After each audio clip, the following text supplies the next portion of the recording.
Alright guys, just finished 90 minutes or 10.98 miles at a nice relaxed 8:13 pace. Rocking the Super Company New Balance 1080 V13s today. I gotta do a 300-mile review of these guys soon, but if I'm not rocking a carbon plated shoe, this is what I want on my feet.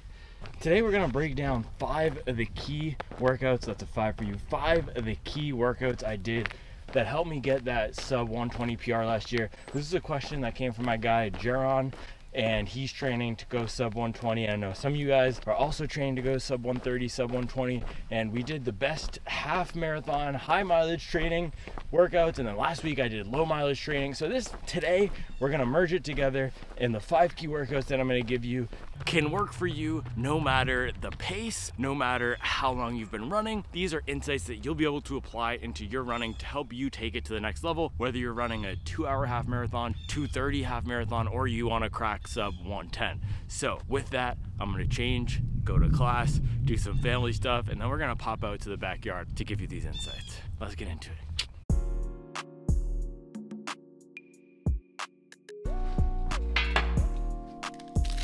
Pre-made frozen burrito. Shout out Charles, man.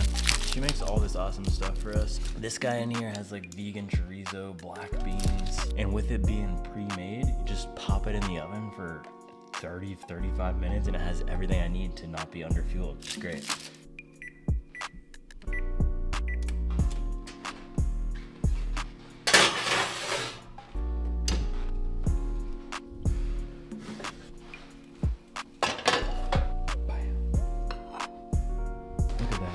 We gotta get the recipe for this one too, huh? Dad of 3 life. 1 sip, everybody knows rules.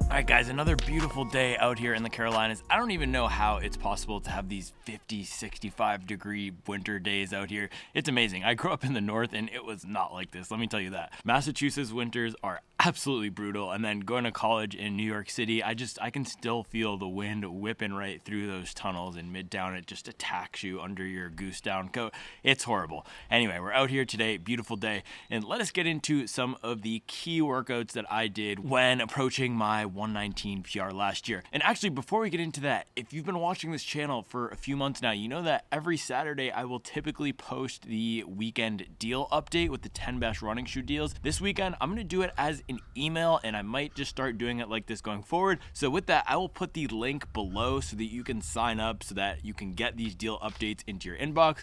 I'm still gonna give you the 10 best deals. I'll still give you context about why I love these shoes with the price, with the link and everything. And it's probably gonna be a little bit of a better shopping experience anyway. So if you want to continue to get the weekend deal updates, go sign up on the site below. If you've already signed up for either through the Shoe Matcher tool or already on the sign up page, don't worry about it. I've already got your email and I'll make sure to get you on the list for the weekend deal update. And if you're not sure if you've signed up, of course, go do it again. Anyway, with that, the first thing that I wanted to talk about before going into the specifics of the key workouts is how I structure my week, because for me, having a system, having a setup in place so that each day of the week I know what I should be doing, what I should execute, that's the most important thing for me. So even though I don't hold myself to a super tight structure where I write out every single workout I'm going to do for the entire training block, I know day by day, week by week, what I want to accomplish on each day of the week. So I will do a Monday to Sunday week, with Monday being day 1, Sunday being day 7. And within that, I have 4 key days of quality. So Tuesday is going to be my day for faster than race pace workout. Thursday will be my day for race pace workouts. Friday is going to be a day where we do a longer recovery running effort. And then Sunday is my long run day. So those are the 4 key days. And then throughout the rest of the week, I use that to get my mileage that I need to hit my goal. And so I would advise you, if you are looking to train for a half marathon or marathon, try to structure a week so that week to week you can do the same workouts. And I have to modify this all the time based on my schedule. Sometimes I'll move the Tuesday workout to Wednesday and I'll cancel the Thursday workout. It's really going to depend, especially if you have a busy life like I do, or you have family, you have work, you have traveling. But if you can 8 out of 10 weeks do the same structure and at least keep the long run always on the weekend or the same day, so that when you do have to change things around, you know that you'll get back on track the next week, that's going to be hugely important. So with that, let us get into the first key workout that helped me break 120. And this is going going to be the 2-hour long run. So no matter what your long run distance is right now, no matter what your half marathon PR is right now, the best thing you can do is consistently run 2 hours each week. So any race above 400, 800 meters roughly is going to be a mainly aerobic event. So that means your body requires oxygen to power your muscles. And you need to become more efficient at burning oxygen so that in the later stages of those races, especially for the half marathon and marathon, you're not getting too tired and slowing down. And so running a ton of mileage, like I do, high mileage is one of the great ways to do that. But doing the long run each week is also probably the second best way to accomplish that. So if you are a busier person, you can't run 80, 90 miles a week, doing the long run is going to be hugely important. And for me, the specific here is 2 hours and trying to hold that for 10 to 16 weeks straight. That's where I saw the biggest breakthroughs. Because when I did my first marathon build in 2022, I was occasionally hitting 16, occasionally hitting 18. But then 2023, I decided I wanted to do a 16 by 16 challenge. So 16 weeks straight of 16-mile long runs. And for me, 16 miles generally turns out to be about the 2 hour mark, depending on how fast I'm running it. And throughout the course of those 16 weeks, it did not really get any easier from the beginning. But at the end of those 16 weeks, and now about 6 months, 8 months, 10 months later, after having that be complete, I've seen massive breakthroughs. And so part of what making a big breakthrough in the half marathon or marathon requires is laying the foundation to run harder workouts. So doing this long run is going to make it so that we can do longer, harder efforts without getting tired, hold faster paces, etc. So that's number one. You gotta build up your long run distance to at least 2 hours. It's not gonna be fun. It's not gonna be pretty. Gotta make sure you fuel well. I use the Tailwind Endurance Fuel. I will link to that below so you can check it out. You gotta figure out what works for yourself for that, but go into that well rested, well fueled, and it will be a little bit easier. It's not gonna get easier probably until you finish those 4 or 5 months doing it. But after that point, trust me, if you've never done this before, you will make a breakthrough in the half marathon distance. So the next key workout that really built fitness for me and translated a lot of what I was able to hold in terms of faster paces at 5K, 10K distance all the way to the half marathon was doing longer recovery runs. And so most of us, when we're first training for marathons, we will either take the day off after a hard effort. So if we do Tuesday and Thursday track days or workouts, we'll take Wednesday and Friday off, or we'll make those cross training days. That's what's super common in a lot of beginner marathon training plans is you have Wednesday as your aerobic cross training day. So swimming and biking, and those things are absolutely great if you are injury prone or if you're an older runner and you don't want to stress your body too much. But if you are in your 20s or 30s, you're strong, you're coming from an athletic background, you should be using that as an opportunity to get more aerobic mileage and building up that recovery running effort to 90 minutes at least. Now for me, I've started doing even 2 hour recovery runs. Some weeks you'll see I'll go up to 14 miles, sometimes 15 miles recovery, just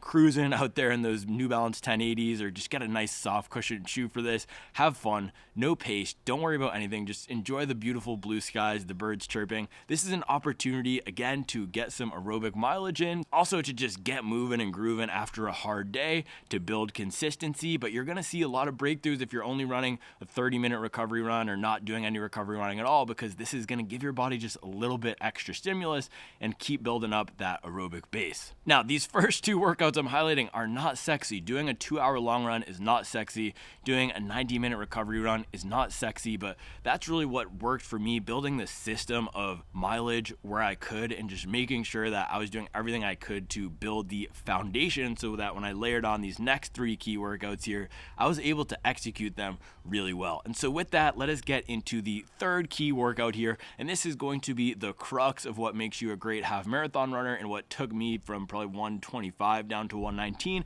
And that is the long race pace workout. And so the way that I approach the race pace workout is starting at the beginning of a training block for a half marathon. I will see how fast I can do 4 miles at about a 85 to 90% max heart rate, or 8 to 9 out of 10 effort. And so if you've raced a 10K before, this should not be a 10K effort. 10K effort is probably 95%. It's almost all out by the end of those last 2 miles. This should be a little bit less than that, but go out there, do a hard 4-mile effort, and that 4-mile time trial is then what we're gonna wanna use to build on for the rest of these race pace workouts. And so for me, when I do this, I don't taper. I go into it with high mileage, having built up my base by the time I'm approaching this workout, and just starting with running those 4 miles, and next week I'll add 5 miles, and I'll build that all the way up to 7 or 8 miles at the end of a training block. And so I've mentioned this before, but being able to run half marathon race pace for 40 minutes to an hour straight within training, without having to taper, and without feeling like you're absolutely destroying your body, that's going to give you a lot of confidence going into the race, and it will prove that your fitness is ready to make a big PR. So if the idea of running 7 miles at whatever you want to do in the half marathon at that pace scares you, that means you probably got to build up your long run so that the idea of a 7-mile race pace tempo at that half marathon pace isn't as daunting and is also more possible for you. So that's why I highlighted those two things first, right? Extending our long run and getting more of that recovery, just aerobic mileage in during the week is going to make these race pace tempos a lot easier. All right, guys, now the fourth key workout that really helped me was doing a steady run. And now steady running is something I've talked about before. It's not quite as fast as a marathon pace, but not as slow as that everyday running pace. It's right in that aerobic threshold zone. You're not crossing over into the anaerobic territory. And the way that I like to think about it, I've actually pulled this from Lydiard, is how fast can you run for a duration of a run without having to slow down in the back half and with feeling like you could speed up if you wanted to. That's what Lydiard says. I would also add on to that, feeling like you could run that same pace tomorrow and the next day without getting fatigued and without your body breaking down. So for me, that pace generally turns out to be, I don't know, anywhere from 6:40 to 7:10, depending on the length of the run and depending how I'm feeling. So for me, what I ended up doing a lot of the times was on Mondays, if I did my long run on Saturday, I would do 10 miles at a steady pace. And so some of my best workouts were, maybe I was doing that run at a high 6:30 pace or mid 6:40 pace, just 10 miles, going out there cruising. You don't want to use a carbon fiber plated shoe for this. I would use either the New Balance Rebel or the Hoka Mach 5. I even use the Pegasus for this sometimes. This is an opportunity to go out there, build strength. You want it to feel a little bit grindy, like you're grinding out some work. And again, it's going to give you some confidence that as you're doing these longer race pace tempos, you know that you have that fitness built up to be out there and work for a long time, hold pace in the back half when you are getting tired. And so the mileage of the steady run on Monday or wherever you place it during the week is going to scale. And if you are a newer runner, I would not suggest doing this right after the long run. I did do it back to back on some days with long runs, but make sure you're doing it maybe 2 days after that long run. You can do it before a workout day, that's fine. But the general guidance for the distance of the steady run should be whatever your normal everyday running distance is. So if you're used to going out there running 6 miles, make one of those 6-mile runs a steady run. And so for me, my normal everyday running distance is usually about 10 to 12 miles. So I will make that steady run usually a 10-mile run. And so a variation on this, if again, you don't want to add too much intensity into your week, you're an older runner or a more injury prone runner, would be to do just the first half of that run at your normal everyday pace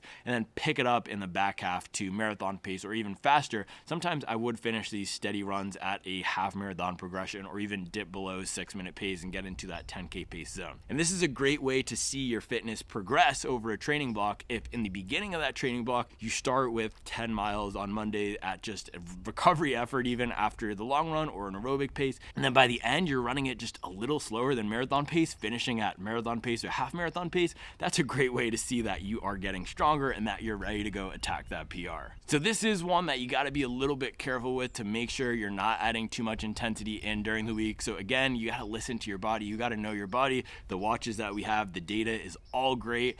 But if you're feeling like you're just not up to it, just go out there, plan to do an aerobic or recovery zone. And if you feel good, pick it up in the back half. All right, guys, the last key workout I did, and I know this is what you guys have all been waiting for. You wanted me to throw some numbers out with some X's and do this with this much rest.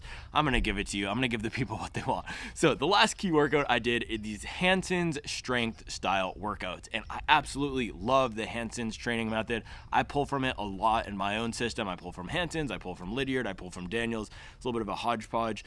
Maybe we'll see something coming out soon that combines all of them. Who knows? But what this Hanson's style workout is you go 10 seconds faster than marathon pace, and you want to have about 4 to 6 miles of work in there. So Cam and I would do this all the time at Harrisburg. By the way, I got to get Cam on the channel soon because he keeps dipping me and dodging me, coming late. He's on CPT and then he just leaves early. So we're going to get him on the channel soon. And we have to get his thoughts on the Nova Blast 4. So let me know if you have questions on the Nova Blast 4. Let me know in the comments below and we will get Cam to answer them because I think he's been getting a ton of miles in those. So what Cam and I would would do is we pulled from the Hanson's marathon plan. He was training for Kiowa. I was training for this half marathon. And I think they had 3 or 4 maybe variations on the strength workout, but we were doing 6 miles of work. So you start off with a 4 by 1.5 mile set of this. So you run 1.5 miles 4 times with 5-minute recovery jog in between. I don't know the exact recovery, maybe 800 recovery jog, but enough so that you can catch your breath and then go out there and run the next 1.5 miles at hard effort. And the next week, what you're going to do is you're going to take one of the sets away, but add distance. So you're going to do 3 sets, this time 2 miles, try to hold the same pace as the week before. And then in the third week of the cycle, you're going to do just 2 sets, but 3 miles straight through at that 10 seconds per mile, faster than marathon pace for 6 total miles. And so these workouts are pretty grindy. Again, you got to get out there and really focus. I would suggest doing this not on a track, not on a flat terrain if you can at all. Do it on a hilly terrain. Do it on something that's going to be a little bit challenging, because the purpose of this is to build strength and to get your body ready for racing, where you're going to have to go out there and consistently run a fast pace at a decently hard effort. And so 10 seconds faster than marathon pace doesn't sound that bad, but if you're doing a high mileage week, if you know you have your race pace workout coming on Thursday and you're doing this workout on Tuesday, if you just came off your long run on Sunday, then this is going to be a challenging workout to execute. I almost always go into these Tuesday workouts super tired and questioning what I'm doing. Why am I getting up to drive to Harrisburg to go run these miles? But we do this so that we can build strength. These are really going to make you a stronger runner, and if you've built up your aerobic base, adding this in at the end as the cherry on top, maybe 5 to 6 weeks out from the race. You don't need to be doing this style throughout the whole training block. You could even take Tuesday as just a normal aerobic day, or maybe just a progression day, but adding this in toward the back half of that training block, this is just going to be the icing on the cake, the cherry on the top, the little perfect double knot on top of some super shoes. That's going to help you set your PR. So in terms of tying this all together, the way that I would approach it is looking at your mileage right now, looking at what is your long run distance been, and starting there, right? If you're only running 10-mile long runs or 90-minute long runs and you're not hitting that 2-hour mark, that is the most impactful thing you can do from your training. Get that long run distance up to 2 hours, and it's also going to be probably the least hard thing out of all these, at least to change, because if you are already running 90 minutes and you've built that habit into your running, this is going to be pretty easy to just extend that by 30 minutes. Then as we're thinking about the rest of these workouts in which to add, I would add them in the order I've suggested. So start with doing a longer recovery run, again building up that aerobic mileage, and if you can, get your weekly mileage up to a level you've never hit before. Just do it at a very easy pace. I'd run my miles at a 9-minute pace. I can race a half marathon at around 6 flat pace. Sometimes if I'm building mileage, I will run at almost a 9-minute per mile pace, which is nice recovery style, relaxed jog for me, just so I can get my body used to running that higher volume. So once we've done that, that's when we can add in some of these more challenging, taxing mentally workouts. So race pace workout, that's going to be probably the best thing that you could do. And if you could only do 1 day of intensity per week, it should be that one. Once you feel comfortable with the race pace workout, we can add in some steady running throughout the week if your body is responding well to the additional intensity. And then through the back half of that training block, we can add in that strength style workout to help build some confidence and help get you running faster for longer, so that as you get into the last 4 or 5 miles of that half marathon, you're still feeling strong at the finish. All right, guys, that is all I got for you today. Make sure if you want the weekend deal update, again, to go to the description, click the Supwell newsletter sign up page, go sign up there, and I'll make sure to get this newsletter out. I'll probably wait till Sunday night to send it so that everybody has a chance to sign up. Appreciate all the support, guys. Let me know all of your questions about training and shoes below. You guys got my email, so feel free to email me, DM me at any time. I'll be back tomorrow with another video. Stay tuned for a first run.